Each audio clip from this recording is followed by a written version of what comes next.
Guys, nabutas ko na. Malinis na, malinis na. Masarap to, kinakain ko to.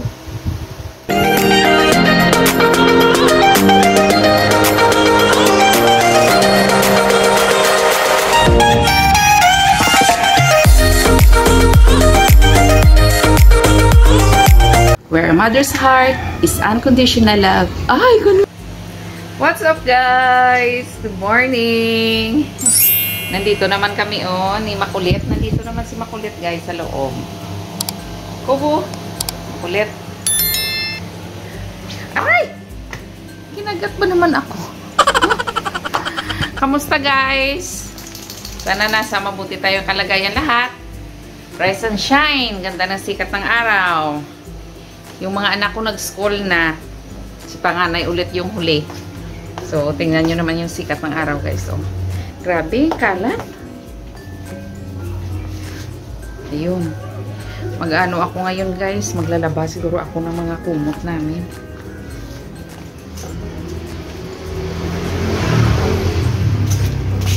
Ayun. Ganda ng sikat ng araw, guys. Ayun, upa na, patay ang ilaw ni Mama Mary.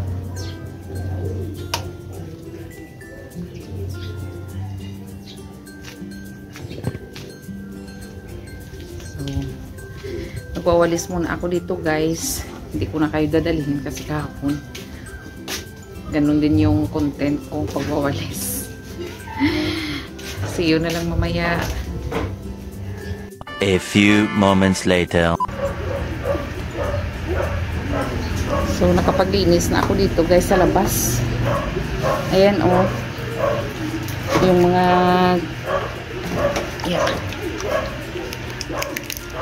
ayusin ko muna yung tubig dito kasi maglalaba ako. Yung mga ano dito, guys, ayan, yung mga tsinelas. Ano ko na. Maya-maya, guys, titingnan nyo. Papasok ako. Paglabas ko mamaya, kalat na yan. Ayan ang mga halaman ko.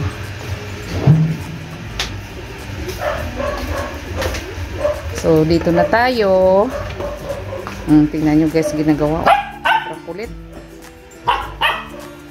Iligpit ko muna ng higaan naman, guys. So, magtupi muna tayo ng ating higaan, guys. Pagkatapos, magluluto ako para sa aking breakfast. Ito, yung mga kumot, ilalagay ko lang yan dito kasi maglalaba ako.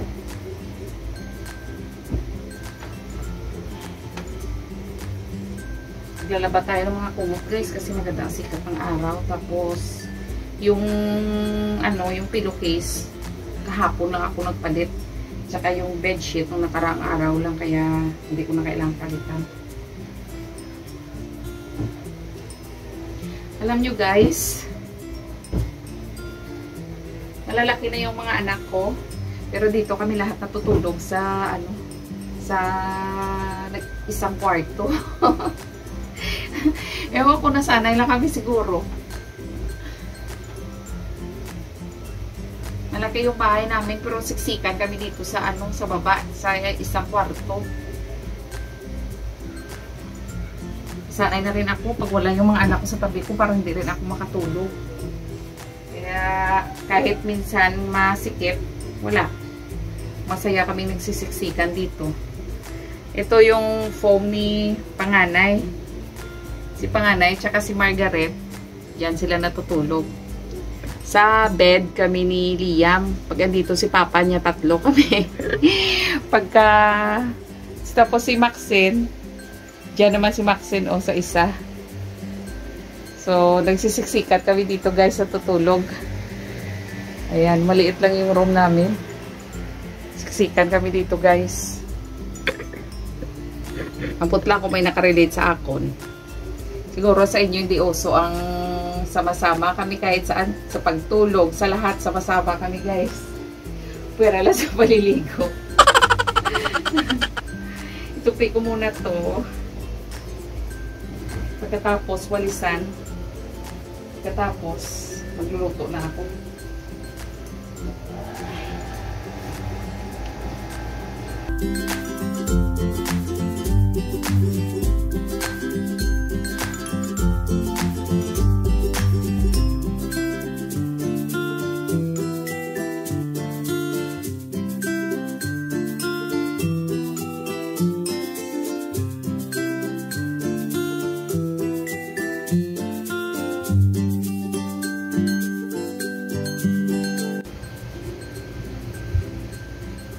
Pagka may pasok guys, nag-iisa lang talaga ako dito.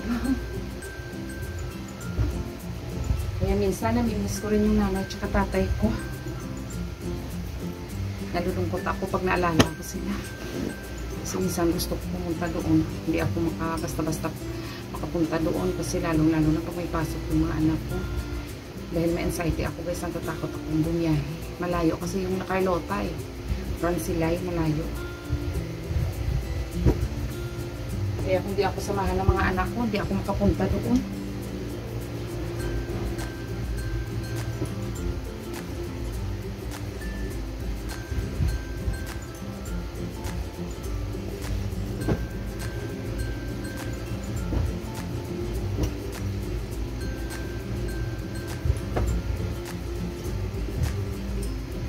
Yung mga kumot.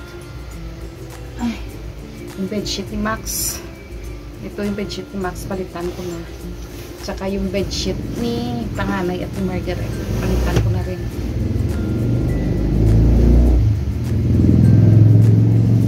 Palitan ko na kasi hindi ko na ito napalitan. Yung sa amin ang bunso yung napalitan ko. Naglalaba ako ngayon guys. Daming labahin. Pero syempre hindi ko naman isasagad yung sarili ko. Kasi alam niyo naman ako, hindi ako makapag nang maayos kasi syempre sumasama yung pakiramdam ko pag nasubrahan ako.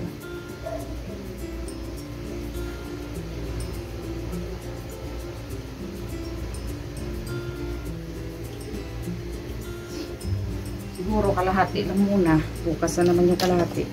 Titingnan ko lang kung ano yung kaya ko.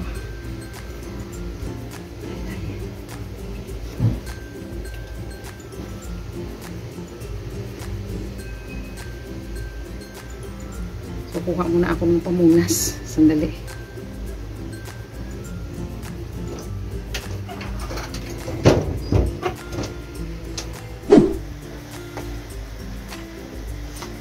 Mga charger. Teka, hindi yata ako kita. Ayun o. Kita na ba ako?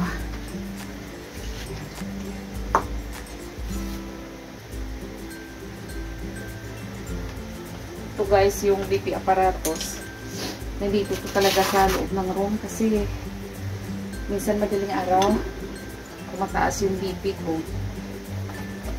Check ni panganay kaya palaging may ano dito sa room, may blood pressure aparatos. Ayan. Grabing kalat ng bahay namin.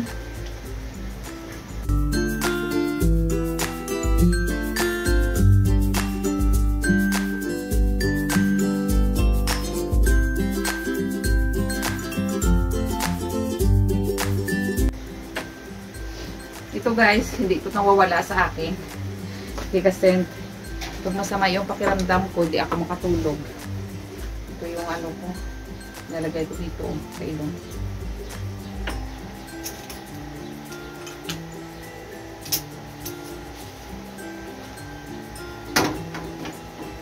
Ito yung gamot ko sa anxiety ko. 3 na lang. Lapit na maubos.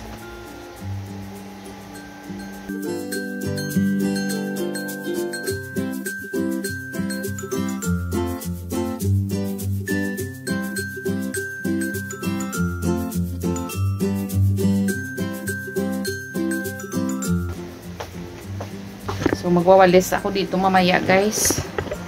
Ganda ako muna yung breakfast ko kasi ano na mag-alas 8 inom na ako ng aking gamot. Alam nyo guys, yung buong araw, kung tutuusin, kulang pa yun para matapos mo yung mga gawaing bahay. Grabe. Ang dami. Parang walang katapusan mga gawaing bahay, guys. So, labas na ako.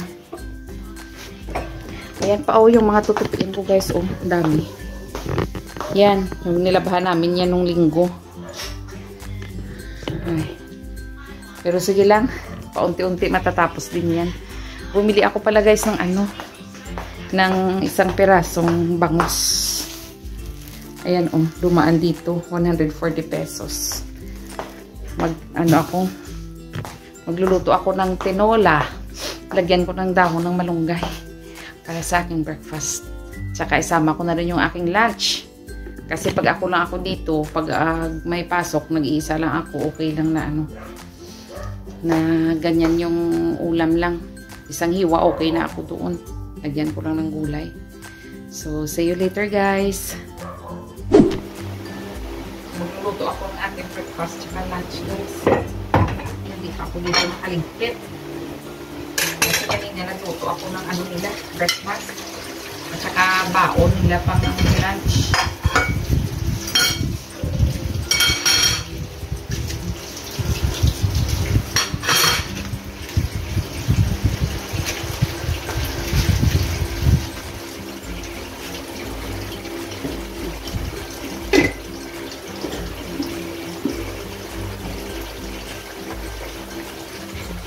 Dito ako kanina nag-prito ng manok. Para siya, malalim yung pizza. Ito naman yung pagkain ni Kobo. Ayan, karne, ubos na. Iinitin ko na lang yan guys. Bumibili ako ng yung sabni na yung parang sa term nila parang reject na bala. Binibigda na lang yan para pagkain ng pusa, ng aso. 150 ang kilo. So bumili ako kalahati para kay Kobo, marami no.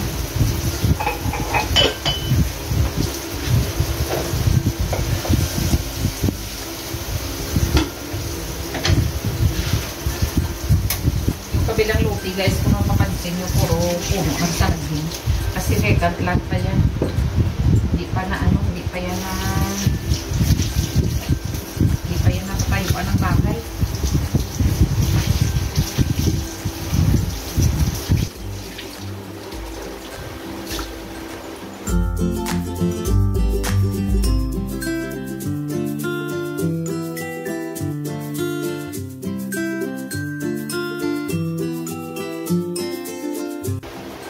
Yung bangus, di masyadong mahal. 240 lang ang kilo dito sa amin.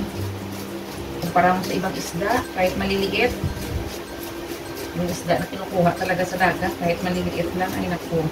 260 to 80, 300, meron pang 350. Yung guys, yung subo, mahal yun dito sa amin. 300 to 350 ang kilo. Ewan ko ba kung anong meron sa isda na yan. Ba't sobrang mahal? Parang ka-price niya lang yung lapu-lapu.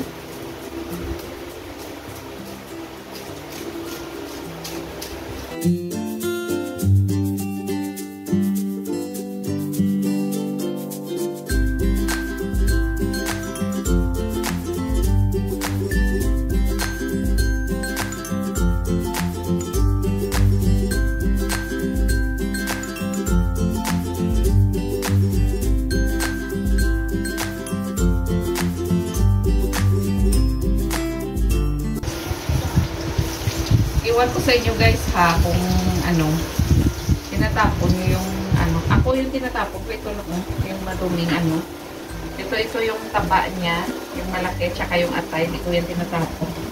Kinakain ko yan. Tapos ayan hinihiwa ko lang para malinisan yung malaking bituka. Yes. Hindi ko makita ang yung bago. Kasi ba?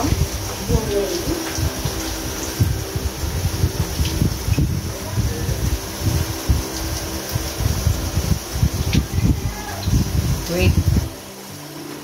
Hindi daw mahanap yung bag.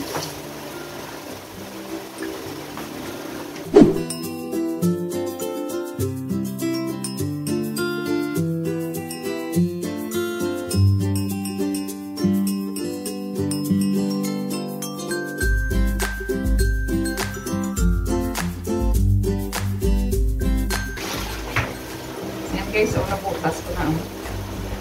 Malinis na, malinis na. Masarap to, kinakain ko to.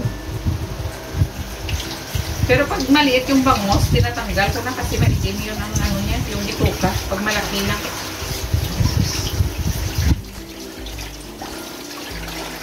So, kukuha lang ako dito ng 2 piraso. Lulutuin ko.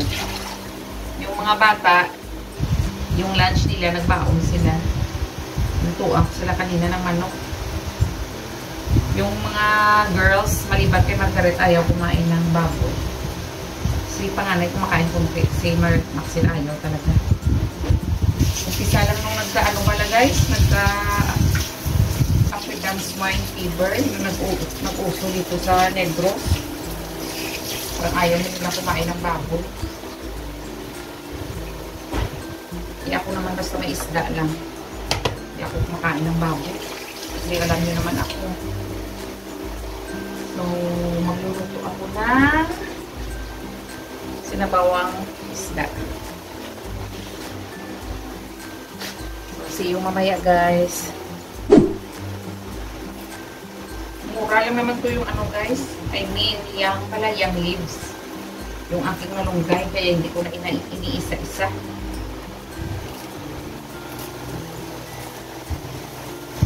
Malambot lang naman to. Pag iisa-isahin mo yung pangkay niya, naku, tatagalan. Okay lang naman yun kasi mura pa. Involved pa sa amin na turn.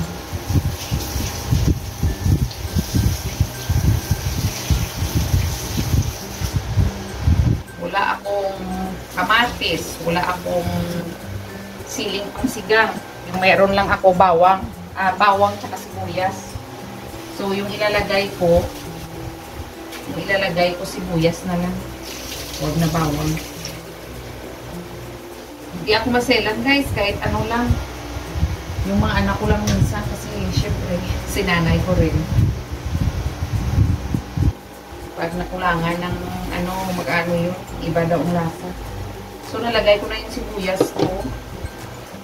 Nalagay ko nila yung bangus. So, 2 piraso yung ano ko guys. Yung sasabawan ko. Ito, nalagay ko na to sa freezer.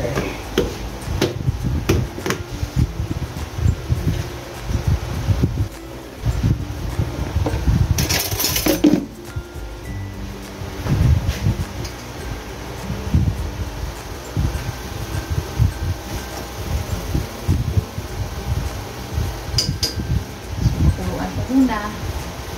Saan na ba yung mga ano ko? Wala ako dito ano? Teka.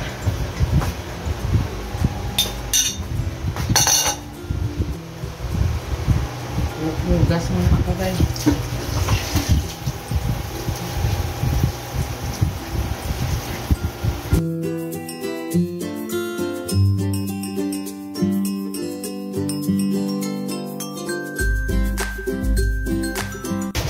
Sangkalan talaga guys pag tumatagal yung nangingitim. Pero malinis naman to kasi nililinis ko ng sunrox.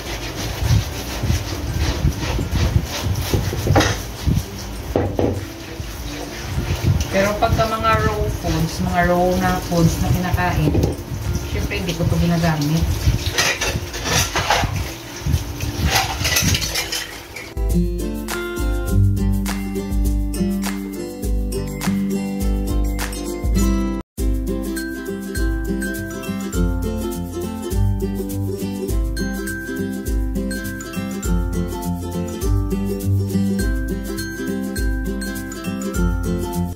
Kawali guys, ito yung uso noong unang panahon pa. Mabilis siya mangitim pero hindi naman siya ayan o. Kasi pag panayaw mabilis siya magkaroon ng ganyan. Pag tatanggalin mo, mabilis din nakasira kasi nagiging manipis. Kaya hinahayaan ko lang kasi wala namang ano. Hindi naman siya dumidikit.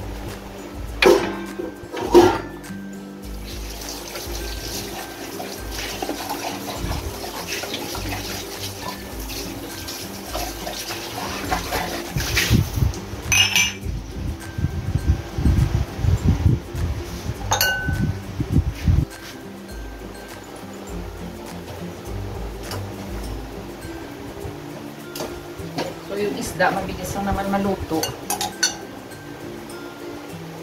Ilalagay ko na yung akin.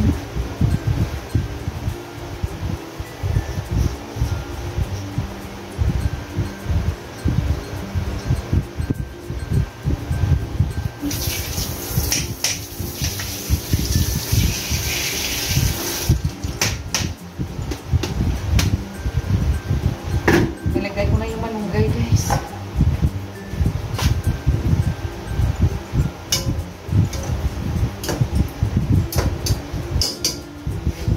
Lagyan ko lang ng kunting pampalasa. Kunting-kunti lang, guys. Para may lasa lang. Kasi siyempre, bawal din sa akin ito. Ako, wala ng laman. Teka, kuha ako.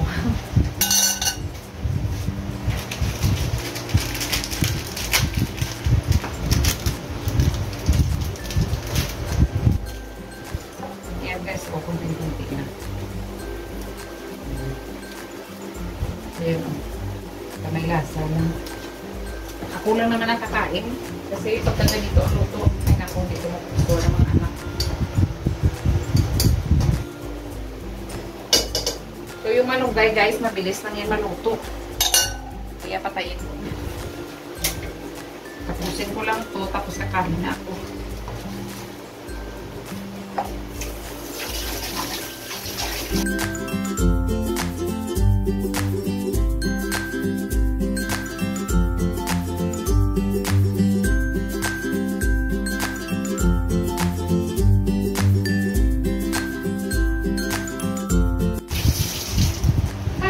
Ganito lang yung ginagawa ko guys, pero hiningal ako.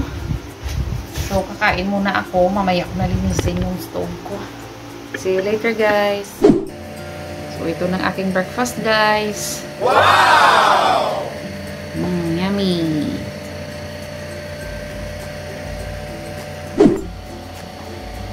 So kain tayo guys. Habang kumakain, nanonood ng TV para ma-relax muna ako. Dami ko pang gagawin. Sandali, wala akong tubig.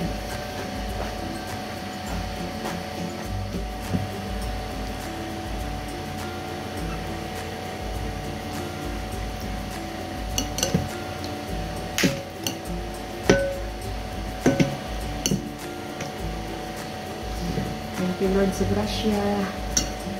So magtaas ako ng paa guys ha, kasi napapagod ako.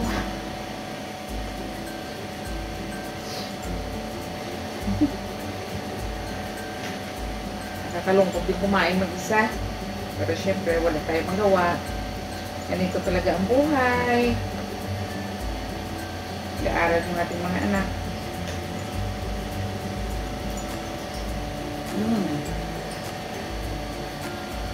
Sarap.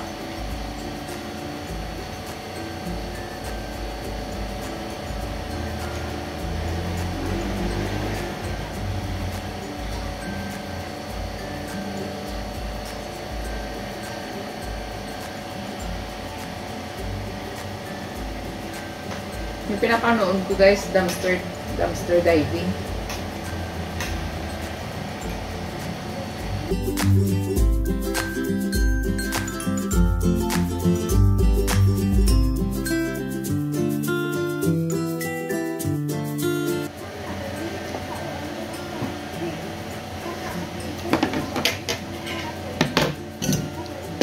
Nice. Inom na ako ng gamot. Kaligtaan ko yata kagabi kagyan ng ano. Ayan o, hindi ko nalagyan. Naglalagay ako dito guys para hindi ko nakakalimutan. Pero kagabi, parang napagod yata ako sa paglilinis ng bahay. Maaga ako ng tulog. Nakalimutan kong lagyan. Ito guys, yung gamot ko. Heart shape. Pinahati ko yan sa gitna. Ayan. Kalahati lang ang iniinom ko. Sa gabi ako nagre-refill ng ano guys, ng gamot ko para pag walang laman, ibig sabihin nakainom na ako. Kung gabi ako nagre-refill. Kaso kagabi hindi ako naka-refill.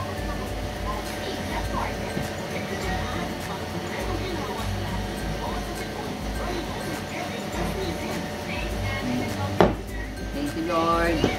Busog ako.